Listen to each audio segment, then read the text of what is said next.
Hi guys! So, isa ka din ba sa nawala ng phone or nawala ng GCash SIM card? Turuan ko kayo kung paano siya ipa-block. So, punta ka lang dito sa site, help.gcash.com.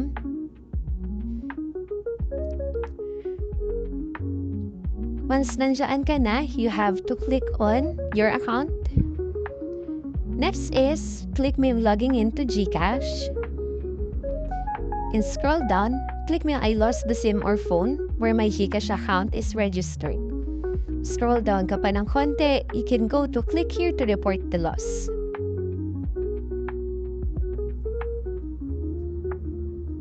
Ayan, so you'll be asked for details regarding sa account.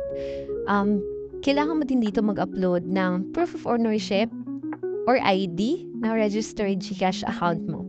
So, ayan. Once nasubmit mo na yan, they will reply to your email address to tell you what are the next steps. So, ayan. Hopefully, this video helped you para, yan, mapablock yung account natin and masecure yung pera.